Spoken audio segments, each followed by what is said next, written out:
Masalah berikutnya, hukum makanan yang ditambahkan bahan pengawet. Makanan yang diberi tambahan bahan pengawet. Bahan pengawet adalah bahan yang ditambahkan ke makanan dengan tujuan mencegah atau menunda kerusakan makanan tersebut. Jadi benar-benar menolak, tidak bisa rusak begitu. Atau menunda, bisa rusak tapi masih tertunda. Ada yang mengatakan penjelasan lain bahwa bahan pengawet ini maksudnya adalah bahan yang ditambahkan ke produk-produk makanan, tujuannya supaya usianya menjadi semakin panjang, usia penyimpanan, umur penyimpanan bahan makanan tersebut menjadi semakin panjang dengan cara proses tathbit, ya, mencegah respon atau disebut dengan inhibisi, atau membunuh mikroba-mikroba yang terkandung dalam makanan tersebut yang ingin disimpan. Jadi proses bahan pengawet ini salah satunya diantaranya adalah dengan membunuh mikroba-mikroba yang bisa jadi ada pada produk makanannya. Sebelum membahas tentang hukumnya, maka perlu diperinci terlebih dahulu karena bahan pengawet secara umum terbagi menjadi dua macam. Yang pertama adalah bahan pengawet yang natural, ya, bahan pengawet tabiiyah yang alami, bahan pengawet alami. Misalkan gula, garam, bumbu-bumbu, sebagian bumbu-bumbu masakan itu mengawetkan. Kemudian minyak yang mudah menguap, minyak atsiri, ya, az-zuyutu tayyar, minyak yang mudah menguap. Ini salah satu proses pengawetan dengan menambahkan minyak atsiri. Yang kedua adalah bahan pengawet kimia. Bahan pengawet kimia baik udwiyah atau ghairu udwiyah, organik maupun anorganik. Misalkan menggunakan karbon dioksida yang digunakan dalam bentuk gas atau belerang. Salah satu penggunaan bahan pengawet adalah belerang untuk menyimpan, untuk mengawetkan berbagai produk makanan. Di antaranya juga ada yang menggunakan nitrat, digunakan sebagai dalam bentuk garam natrium, milh sodium, ya, garam natrium atau potasium yaitu kalium. Ini istilah-istilah kimia, unsur-unsur kimia, ya. Jadi bermacam-macam. Hukum permasalahan ini, inti dari semua ini adalah jika bahan pengawet tersebut dipastikan tidak ada madharat atau ada tapi manfaatnya lebih besar, maka dihalalkan.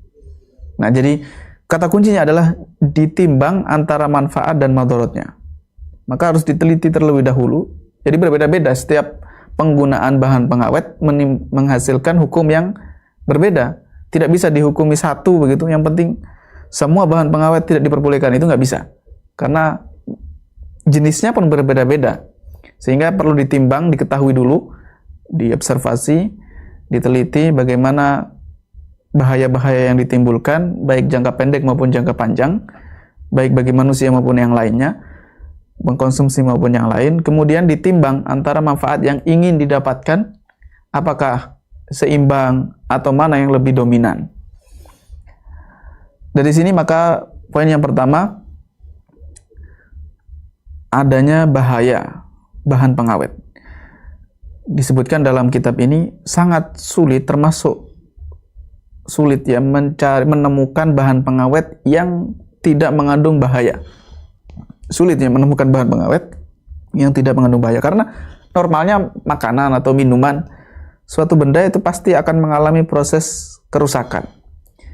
Kalaupun bisa ditahan, ya, tidak seperti kalau menggunakan bahan-bahan alami kan tidak bisa lama. Nah, ini ingin supaya lebih lama lagi proses kerusakannya, sehingga membutuhkan bahan-bahan kimia. Walaupun, ya, sulit ini, walaupun berbagai perusahaan menciptakan berbagai alat, berbagai cara, ya, bahan-bahan, tapi sulit untuk menjamin tidak adanya bahaya. Pasti ada. Di antaranya adalah sisi negatif al-mawad al-mudhafah, bahan aditif yang akan menghasilkan akumulasi racun yang banyak, ya, pada tubuh pengkonsumsinya. Jadi salah satunya adalah bahan aditif yang mengakibatkan akumulasi racun dalam tubuh, karena ini bahan kimia. Yang kedua, manfaat yang disebutkan, manfaat-manfaat yang ingin dihasilkan dari bahan pengawet tadi, berfokus ke pencegahan rusaknya ya, mikroba dan kimia dari sisi mikrobatik dan kimiawi,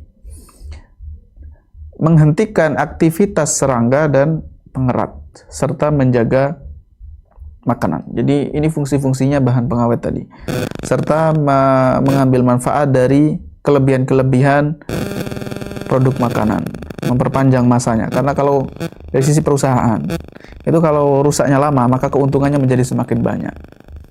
Nah, supaya lebih lama proses kerusakannya, jadi bisa dimanfaatkan dalam jangka waktu yang lama dan bisa disimpan tidak rusak. Walaupun demikian, banyak para peneliti yang spesialis di bidang gizi dan pangan bahwa madorotnya bagi manusia lebih banyak. Ini banyak pandangan, banyak orang yang meneliti yang berpandangan bahwa madorotnya lebih banyak. Maka kesimpulannya, hukum syar'i itu dibangun di atas kadar manfaat dan terwujudnya maslahat. Apa manfaat yang diinginkan? Ya, jika manfaat ini lebih dominan, lebih kuat, maslahatnya lebih banyak, maka hukumnya diperbolehkan. Tetapi jika sebaliknya, madorotnya yang lebih banyak dibandingkan manfaatnya, maka hukum asalnya adalah diharamkan. Ini kuncinya di sini. Tinggal ditimbang saja ke sini. Untuk mengetahui hukum syar'inya, dilihat dulu apakah madorotnya lebih banyak atau manfaatnya. Kalau manfaatnya lebih banyak, maka diperbolehkan. Tapi kalau madorotnya lebih banyak, lebih dominan, maka diharamkan.